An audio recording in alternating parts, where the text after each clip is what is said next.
넷플릭스에서 흥행했던 성난 사람들 미드를 보셨는지 모르겠습니다. 돈 없고 미래도 안 보이는 재미교포 데니가 마트 주차장에서 어떤 흰색 벤츠 SUV와 시비가 걸립니다. 집안이 친척에게 사기를 당해 부모님은 한국으로 귀국해 일하고 계시고 하나밖에 없는 동생 폴은 게임이나 하면서 인생을 낭비하고 있죠. 가뜩이나 인생이 안 풀리니 시비를 건 차에게 냅다 보복운전을 시전하는데 별 소득 없이 어느 집의 정원만 망가뜨리고 지역 소셜미디어에 박제되면서 쫓기게 됩니다. 반면 벤츠를 운전하던 중국계 미국인 에이미는 성장 환경은 가난했어도 부유한 일본계 예술가 남편과 결혼하고 열심히 일해서 어엿한 자신의 회사를 차렸지만 최근 들어 남편과 사이가 소원해지고 자괴감만 드는 우울한 인생을 살고 있죠. 세상 물정 모르고 집안일에 충실한 도예가 남편 대신 에이미는 평생 일만 해왔고 유명한 예술가 시어머니는 계속 사사로운 가정일에 간섭하며 시시때때로 스트레스를 줍니다. 스트레스가 극에 달하는 어느 날 할인 매장 주차장에서 트럭과 시비가 걸리는데 그 트럭이 바로 데니였습니다. 데니의 똥차 트럭과 고급진 에이미의 벤츠가 서로 난폭운전을 하면서 드라마는 서사를 이끌어 나가는데요. 제가 이 드라마에서 몰입하게 된 한 등장인물이 있으니 바로 에이미의 남편 조지 나카이입니다. 비록 아내와는 소원해졌지만 집안일에 충실하면서 자신의 예술성도 어떻게든 사회로부터 인정받으려는 사람으로 보였죠. 육아휴직을 앞둔 아빠들이 아마 내색은 안 할 겁니다. 휴직하기 전에 뭔가 고민하고 고뇌하는 것 같지만 실제 속마음은 쾌재를 부르고 있을지도 모릅니다. 당장에 지옥철을 안 타도 되거나 아침 일찍 일어나서 회사에 나가는 걸 안 해도 되는데 왜 안 좋겠습니까? 제가 그랬기 때문이죠. 휴직을 하면 나는 무엇을 해야 할까? 아빠로서 그리고 남자로서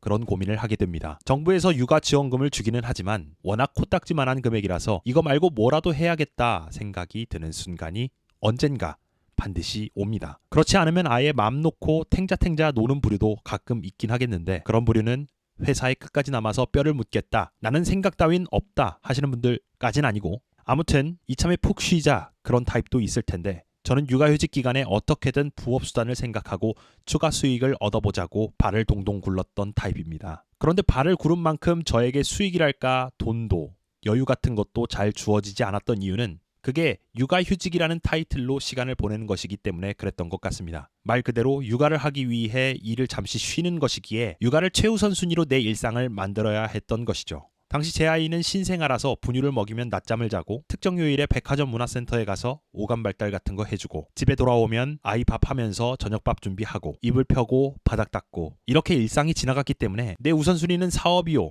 그러니 부업에 철저히 집중해야겠어 라는 마음가짐이 잘 서지 않더군요. 컨디션이 조금만 틀어져도 집안일이 밀리고 저녁 식사가 부실해졌습니다. 그래서 휴직을 하거나 아이를 돌보면서 사업을 꾸려나가는 사람이 결혼을 안 한 청춘 남녀가 사업하는 것보다 훨씬 대단한 사람이라고 저는 생각합니다. 한편 또 저는 아이를 정말로 잘 키울 줄 알았습니다. 남자 아이이기도 하고 제가 30대가 되기 전에 아이가 태어났기 때문에 나름 젊은 아빠로서 아이와 최선을 다해 놀 수 있을 줄 알았습니다. 그 다짐은 1년 중에 6개월 정도 지속됐던 것 같습니다. 그 이후에는 하루하루가 너무 고되고 힘들었습니다. 말이 안 통하는 아이를 바라보면서 뭔가를 계속 표현해주고 욕구를 충족시켜주는 건 젊어서 에너지가 많은 것과는 다른 요령이 필요했던 것입니다. 나이 많으신 베이비시터분들께서 아이를 어떻게 바라보고 다루는지 먼발치서 바라보면 그땐 내 아이를 왜 이렇게 방치하셨나 싶었고 답답했고 짜증도 나고 여러 방면에서 잘 몰랐지만 지금에서야 생각해보니 힌트를 좀 얻습니다. 아, 저렇게 힘을 빼고 그저 바라만 봐도 시간은 지나가는구나 하고 말이죠. 휴직 기간이 지났고